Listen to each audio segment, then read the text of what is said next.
This is the story of 4 Swiss watch brands quietly bleeding out: IWC, Panerai, TAG Heuer, and Breitling.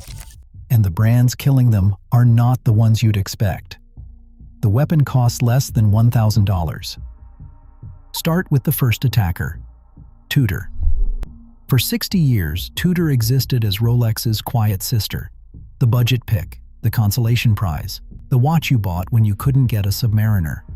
Back in 2017, Tudor sold roughly 250 million Swiss francs of watches. By 2023, that number had crossed 625 million. Sales doubled in 6 years, growing at 23% a year, making Tudor one of the fastest-growing brands in the entire Swiss industry. Today, Tudor sits in over 1,700 retail locations across 100 countries with more than 260 dedicated boutiques. A Black Bay 58 costs around $4,000. It carries an in-house COSC certified manufacture caliber, a Master Chronometer movement built to the same standard as movements in watches costing 3 times the price. It's built in the same Geneva facility as the Submariner. And that's the problem for everyone else. Tudor stopped being a discount Rolex. It started being a brand that makes everything above it look overpriced. The second attacker is harder to name because it is not one company. It is a wave. Christopher Ward, Baltic, Formex, Furlan Marri, Traska, Monta. Independent watchmakers running on skeleton crews, selling direct to consumer, often through Kickstarter or their own websites.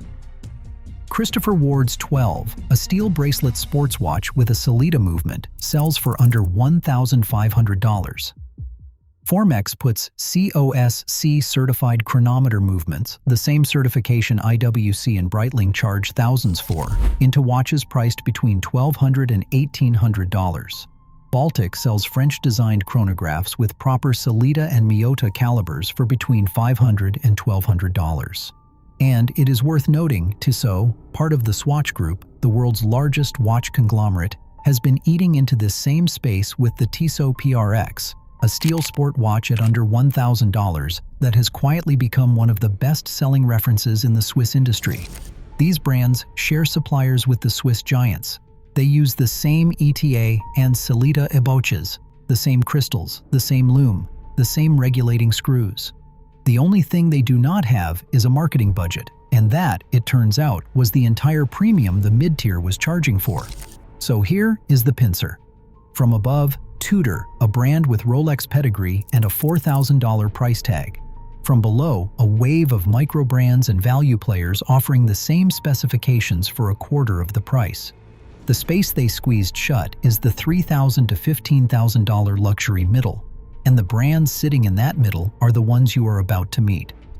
Start with the biggest, IWC and Panerai. Both belong to Richemont, the Swiss luxury conglomerate that also owns Cartier. According to Morgan Stanley and Lux Consult Industry Tracking, in Richemont's 2025 financial year, the Specialist Watchmakers division, which includes IWC, Panerai, Jaeger-LeCoultre, Vacheron, Constantin, and a few others, saw sales fall 13%.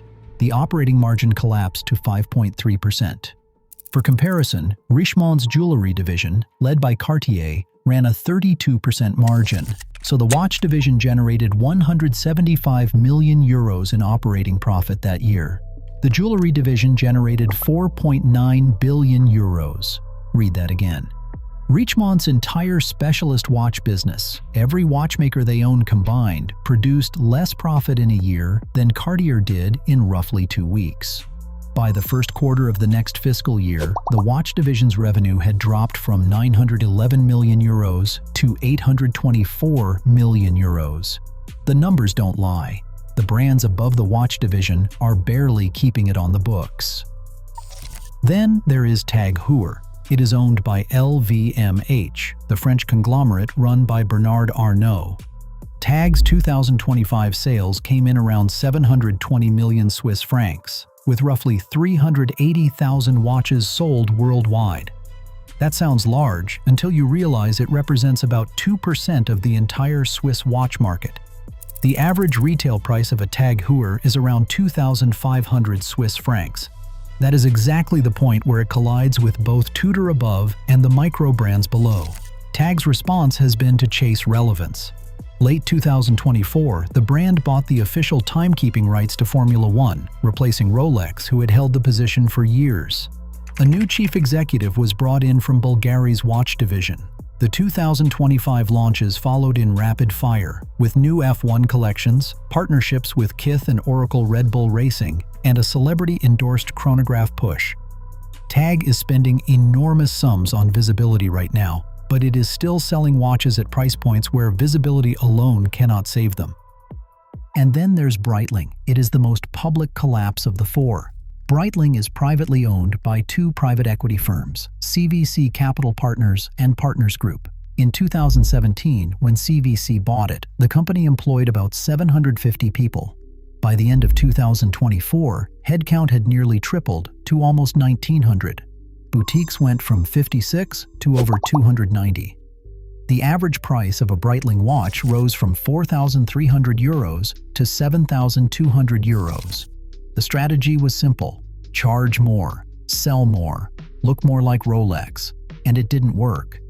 In the 12 months ending March 2026, Breitling reported sales down 11% to 769 million Swiss francs. Adjusted earnings dropped 21%. Over 50 layoffs followed this year. CVC Capital wrote down the value of its stake by 50% compared to the 2023 peak. S&P downgraded Breitling's credit rating to B-. Moody's gave it a B3. That's formal junk territory for a watch brand that just 3 years ago was valued at $4.5 billion. Breitling did exactly what every mid-tier brand has done in the last decade. It tried to climb up the value chain by raising prices. It got there, and then it found nobody was buying. The secondary market made this even more brutal. On platforms like Chrono24, where pre-owned and gray market watches trade in real time, the value signals were unambiguous. Tudor Black Bays were holding or appreciating. Meanwhile, pre-owned IWC Pilots, Breitling Navitimers, and TAG Heuers were trading well below retail, sometimes 30 to 40% under, because supply outpaced demand and buyers had better options at every price point. The pattern is identical across all four. Manufacturing costs hover around 15% of retail. Everything else, 85% of every dollar you pay, covers marketing, retail rent, advertising, and brand maintenance. The whole machine only runs as long as you can convince a customer the markup is worth it. Tudor broke that argument by offering Rolex DNA at $4,000. The Microbrands broke it by offering identical specifications for a fifth of that. And you can see the result in the macroeconomics. According to Morgan Stanley and Lux Consult data, Swiss watch exports fell 1.7% in value and 4.8% in volume in 2025. Inside that average, the entry and mid-tier, watches under $15,000, fell hardest. Rolex was not bleeding. Omega was not bleeding. Audemars Piguet was not bleeding. Patek Philippe was not bleeding. Tudor was growing. The microbrands were growing. The losses were concentrated, almost surgically, on the brands occupying the same $3,000 to $15,000 shelf. None of these brands are going to disappear. Richemont and LVMH are large enough to support them through several more bad years. Breitling's private equity owners will keep restructuring until they find a buyer, or write the position down to zero.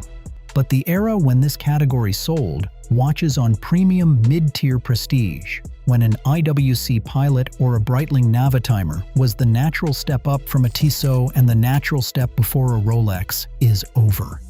The $700 Christopher Ward and the $4,000 Tudor closed the door behind them. And the brands that did not see them coming are still in the building, still polishing the displays, still raising prices. They just have nowhere left to go.